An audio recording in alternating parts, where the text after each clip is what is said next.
1915, during the height of World War I, something happened that would enter military legend. A moment so ghastly, so surreal, that even seasoned soldiers would flee in horror. This is the story of the attack of the Dead Men, when poisoned, dying Russian soldiers rose from the gas-choked ruins of a fortress and charged the enemy like ghosts. And somehow, they won. The Fortress of Osowiec.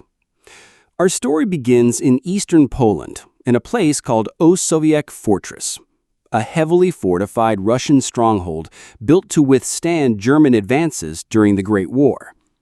The fortress sat on the Biebza River, surrounded by swamps, making it difficult to approach and even harder to besiege. Though primitive by today's standards, it had thick walls, artillery emplacements, and well-prepared trenches. For months in 1915, German troops tried and failed to capture Osowiec. They called it the Russian Verdun. But in August of that year, they decided to break the stalemate with something new, something deadly. Chapter 2. The Germans Turn to Poison Gas. The Germans had begun experimenting with chemical weapons, and Osowiec would become one of the earliest test sites. Their new weapon? A mixture of chlorine and bromine gas, both fatal if inhaled. On the morning of August 6, 1915, just before dawn, German artillery launched a massive bombardment. But this time, instead of just shells, 12 gas batteries unleashed a greenish-yellow cloud of poison over the fortress. The wind carried the gas directly into the Russian trenches. The defenders, around 900 men of the 226th Infantry Regiment, had no gas masks, only rags soaked in water or urine, barely enough to hold back death. Within minutes, hundreds of Russians lay dying or unconscious.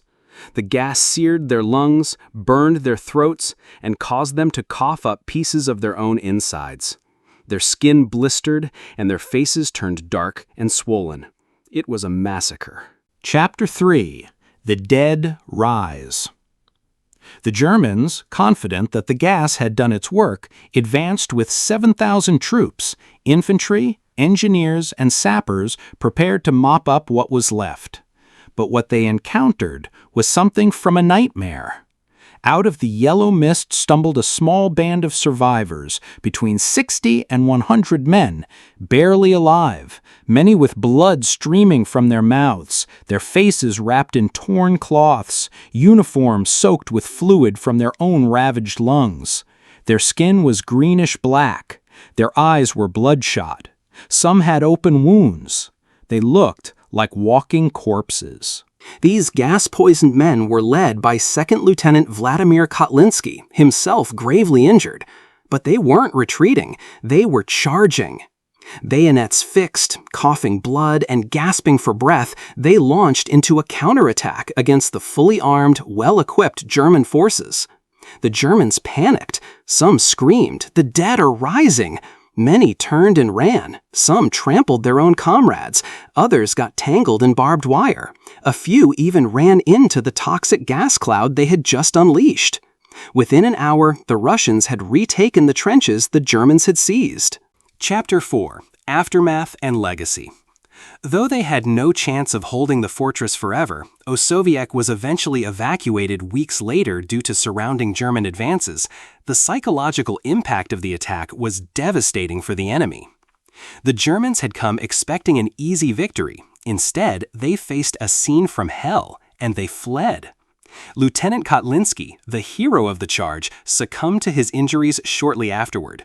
But his leadership and the bravery of his men earned them eternal honor in Russian military history. This moment became known as the Attack of the Dead Men. Not because the Russians were literally dead, but because they might as well have been. They had already breathed their last breaths, and still they chose to fight. Chapter 5. What it meant.